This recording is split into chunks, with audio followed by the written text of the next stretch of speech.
కాబట్టి అప్పుడు బయటకు వచ్చి ఆయన ఉద్యమం ఎత్తుకున్నారు. అప్పటికే నేను ఉద్యమం అన్నది స్టార్ట్ చేశాను. ఇది తెలుసుకోవాలండి. కొంచెం వెనక్కి వెళ్ళి, బహుశా అందరికీ తెలుసు కానీ తెలియనట్టు నటిస్తుంటారు. అంటే ఒక బురద జల్లడం కేసీఆర్ ఒక్కడే కాదండి, ఆయన సొత్తు కాదు తెలంగాణ. 1200 మంది చనిపోయారు తెలంగాణలో, ఎంతోమంది త్యాగం చేశారు, ఎంతోమంది కొట్లాడారు. దాంట్లో ఒక ఆడబిడ్డగా నా వంతు నేను కృషి చేశాను నేను. అలాంటిది ఈరోజు ఒక ఎమ్మెల్సీ వచ్చినందుకు ఎలా వచ్చింది, ఎందుకు ఇచ్చారు, ఏం చేశారు, ఆవిడ ఎక్కడ ఏంటండి ప్రశ్నలు? తెలంగాణ పార్లమెంట్లో 2 ఎంపీలు వెళ్ళారు కదా, 2 వెళ్ళినప్పుడు కొట్లాడుతున్నప్పుడు కేసీఆర్ ఎందుకు ఎగ్జిట్ అయిపోయాడండి? చివరిదాకా ఉంది. ఆ రోజు మా ఎంపీలు, కాంగ్రెస్ ఎంపీలు అందరూ ఉన్నాం, పెప్పర్ స్ప్రేలు కొట్టారు. నార్త్ ఎంపీలు అందరూ చెత్తగా బాదుతున్నారు మమ్మల్ని ఎంపీని.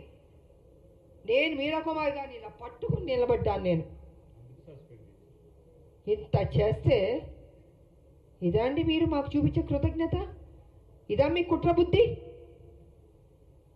అంటే మీకు బడుగు బలహీన వర్గాలంటే నచ్చదు దొర, మీ దొర బుద్ధి అయితే చూపించుకుంటున్నారు, అందుకే నిన్ను దొర అంటున్నాను నేను. బడుగు బలహీన వర్గాలకి గౌరవం ఇవ్వడం నేర్చుకోండి. అదే బడుగు బలహీన వర్గాలు బీసీ కానీ, ఎస్సీ కానీ, ఎస్టీ కానీ, మైనార్టీ కానీ లేకపోతే మీరు ఈరోజు ఈ పొజిషన్లో ఎక్కడ ఎలా ఉంటారు? మీరు గతంలో ముఖ్యమంత్రి ఎలా అయ్యారండి? మీ దొరలు ఒక్కళ్ళే వేస్తారా?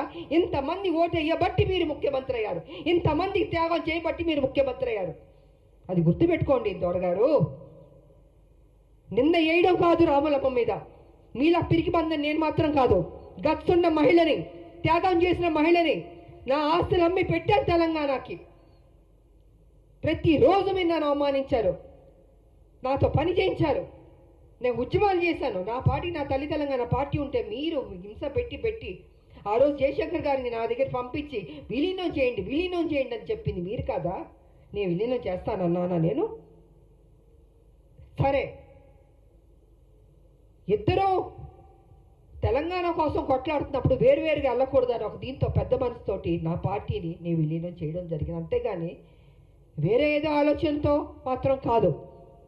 ఎందుకు చెప్తున్నానంటే అసలు తెలంగాణకి విజయశాంతికి సంబంధమే లేదన్నట్టు మాట్లాడుతుంటే చాలా అసహ్యంగా కూడా ఉందండి.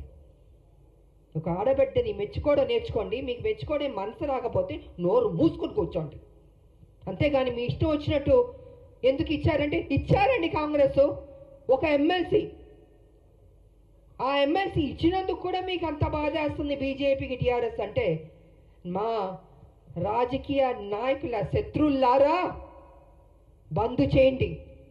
మా ఉద్యమ నాయకులు మేము మిమ్మల్ని వదిలిపెట్టాం. మీరు చేసే మోసాల్ని తెలంగాణలో ఏ రకంగా మళ్ళీ మీరు ఎంటర్ అవ్వాలనుకుంటున్నారో ఇంకో విషయం కూడా నేను చెప్పదలుచుకున్నారు. బీజేపీ ఏం చేయబోతుందంటే నెక్స్ట్ స్టెప్, ఏ తెలంగాణ